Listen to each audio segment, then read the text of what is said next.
കേരളത്തിലെ മുൻനിര cake and bakery നിർമ്മാതാക്കളായ ബേക്ക് മിൽ ഫുഡ്സ് 100 കോടിയുടെ വിപുലീകരണ പദ്ധതിയുമായി 11ാം വർഷത്തിലേക്ക് 10 വർഷം പൂർത്തിയാക്കിയതിന്റെ ആഘോഷത്തിന്റെ ഭാഗമായി രൂപകൽപ്പന ചെയ്ത കമ്പനിയുടെ പുതിയ ലോഗോയുടെ പ്രകാശനം എറണാകുളം ഹോളിഡേ ഇന്നിൽ നടന്ന ചടങ്ങ് നടി മഡോണ സെബാസ്റ്റ്യൻ നിർവഹിച്ചു.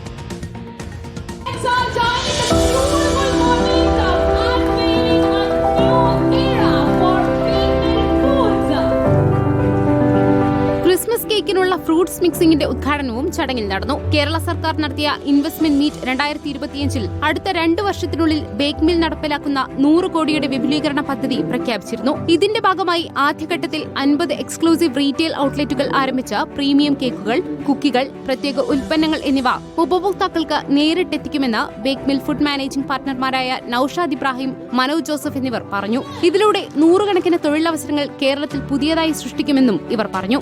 അതിവേഗം വളർന്നുകൊണ്ടിരിക്കുന്ന ഇന്ത്യയിലെയും അന്താരാഷ്ട്ര വിപണിയിലെയും തങ്ങളുടെ മുന്നേറ്റം അനായാസമാക്കുന്നതിന്റെ ഭാഗമായാണ് പുതിയ ലോഗോയെന്നും വരാനിരിക്കുന്ന 50 റീറ്റെയിൽ ഔട്ട്ലെറ്റുകൾ ബേക്ക് മില്ലിന്റെ പുതിയ അധ്യായത്തിന് തുടക്കം കുറിക്കുമെന്നും പ്രൊമോട്ടർമാർ പറഞ്ഞു. നെക്സ്റ്റ് ഇയർ മുതൽ ഞങ്ങൾ റീറ്റെയിൽ മാർക്കറ്റിലേക്കാണ് ഞങ്ങൾ വരുന്നത്. ഒരു 50 ഔട്ട്ലെറ്റ്സാണ് ഞങ്ങൾ തുടക്കത്തിൽ പ്ലാൻ ചെയ്യുന്നത്. ഇപ്പോൾ നമ്മൾ സൗത്ത് ഇന്ത്യയിൽ സെക്കൻഡ് ലാർജസ്റ്റ് കേക്ക് മാനുഫാക്ചറിങ് കമ്പനിയാണ് ഞങ്ങളുടെ. ഇന്ത്യയിലെ മേജർ കോർപ്പറേറ്റുകൾക്ക് ഞങ്ങളാണ് കേക്ക് മാനുഫാക്ചർ ചെയ്യുന്നത്. നെക്സ്റ്റ് 2 ഇയേഴ്സിനുള്ളിൽ ഞങ്ങളുടെ ഒരു 100 crores എക്സ്പാൻഷനാണ് ഞങ്ങൾ പ്ലാൻ ചെയ്തിരിക്കുന്നത്. നമ്മുടെ ഐഡന്റിറ്റി അതായത് ലോഗോ ഒന്ന് റീബ്രാൻഡ് ചെയ്യണമെന്ന് നമുക്കുണ്ടായി. അപ്പോൾ അതിനാണ് നമ്മുടെ ഐഡന്റിറ്റി ചേഞ്ചും അതിൻ്റെ കൂട്ടത്തിൽ നമുക്കൊരു പുതിയതായിട്ടൊരു സിമ്പിളും നമ്മൾ ഉണ്ടാക്കിയിരിക്കുകയാണ്.